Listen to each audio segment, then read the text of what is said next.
বন্ধুরা দূর থেকে দেখা যাচ্ছে মোসাগ্রাম থেকে ছেড়ে বাঁকুড়ার দিকে এগিয়ে আসছে মোসাগ্রাম বাঁকুড়া মেমু প্যাসেঞ্জার। আমরা এই মুহূর্তে দাঁড়িয়ে রয়েছি হাবাসপুর স্টেশনে।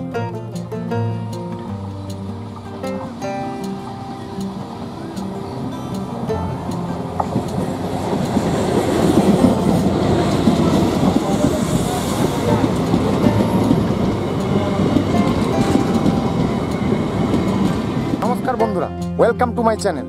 তো বন্ধুরা আজকে আরও একটি নতুন ভিডিও নিয়ে চলে এসেছি আপনাদের সামনে। তো বন্ধুরা আজকে আমরা এসেছি বাঁকুড়া মোসাগ্রাম শাখার হাবাসপুর স্টেশনে। তো বন্ধুরা এই স্টেশনটি একটি নির্জন স্টেশন এবং এই স্টেশনটি একেবারে মাঠের মধ্যিখানে অবস্থিত এবং এই স্টেশনে যাত্রীও ওঠানামা খুবই কম করে। তো আজকে আমরা এসেছি এই স্টেশনে। তো এই স্টেশনের ট্রেন আজকে আপনাদেরকে দেখাবো। মোসাগ্রাম থেকে যে বাঁকুড়া যান মেমু ট্রেন ছেড়ে আসবে মোসাগ্রাম থেকে, তো সেই দৃশ্য আমি আপনাদের সামনে তুলে ধরবো। তো বন্ধুরা ভিডিওটা কেমন লাগলো কমেন্ট করে জানাতে একদম ভুলবেন না। আর যারা চ্যানেলে নতুন তাদেরকে অবশ্যই বলবো এরকম সুন্দর সুন্দর ভিডিও দেখার জন্য চ্যানেলটিকে এখনই সাবস্ক্রাইব করে রাখুন। তো চলুন বন্ধুরা আজকে এই হাবাসপুর স্টেশনটিকে ঘুরে দেখা যাক। এই স্টেশনটিও পূর্ব বর্ধমান জেলার জামালপুর ব্লকের মধ্যে অবস্থান করছে। তো মুস্তাফাচক এবং গ্রামদাদপুর এই দুটি স্টেশনের মাঝের স্টেশন এটি। দেখতে পাচ্ছেন এটি হলো প্রধান রাস্তা স্টেশনে আসার, যেটি এখনও মাটির কাঁচা রাস্তায় রয়েছে, অর্থাৎ মানুষের চলাচল এই স্টেশনে এখনও সেভাবে শুরু হয়নি। তো মানুষে সহজেই মুস্তাফাচক বা গ্রামদাদপুর স্টেশনে ট্রেন ধরে নেন এখানকার যারা বাসিন্দা রয়েছেন তারা।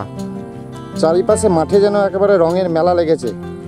মাঠে রয়েছে পাকা ধান এবং সবুজ তিলের ক্ষেত। দারুণ দারুণ লাগছে এই দৃশ্যটাকে।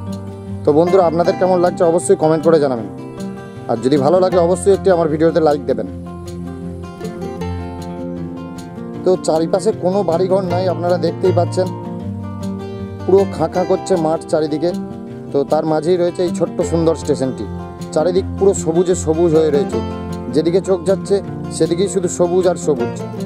তো বন্ধুরা আপনারা যদি আসতে চান এই জায়গাটিতে তাহলে অবশ্যই বাঁকুড়া মোসাগ্রাম শাখার ট্রেন ধরে এসে একদিন এখানে নামতে পারেন এবং বেশ কিছু সময় এই স্টেশনের সান্নিধ্যে কাটিয়ে যেতে পারেন। আশা করছি আপনারা নিরাশ হবেন না। এই স্টেশনেও কিন্তু অন্যান্য স্টেশনের মতো নতুন টিকিট কাউন্টার তৈরির কাজ চলছে।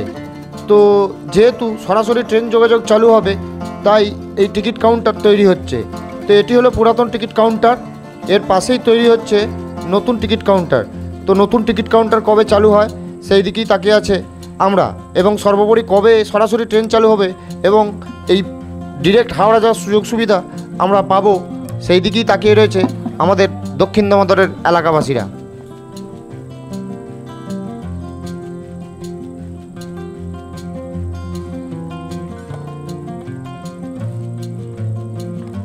বন্ধুরা এই স্টেশনটি এতটাই নির্জন যে আজকে এই মুহূর্তে আমি ছাড়া অন্য কোনো যাত্রী প্ল্যাটফর্মে নাই।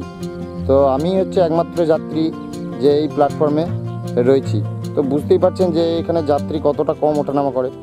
তো অন্যান্য স্টেশনের মতো এই স্টেশনেও নতুন টিকিট কাউন্টার সহ বিভিন্ন নির্মাণ কাজ চলছে, আপনাদেরকে দেখালাম। তো ভিডিওটি যদি ভালো লাগে তাহলে অবশ্যই আমার চ্যানেলটিকে সাবস্ক্রাইব করবেন এবং একটি লাইক বাটন দিয়ে যাবেন।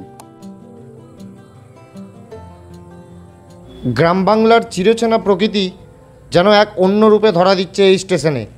তো ক্যামেরায় ছবি তোলা যেন থামাতেই ইচ্ছা করছে না। তো বন্ধুরা এই স্টেশনটি খুবই সুন্দর। তো দেখতে দেখতে আমাদের ট্রেনের সময় হয়ে এসছে। তো চলুন বন্ধুরা এই স্টেশনের ট্রেন আসাটাকে দেখা যাক।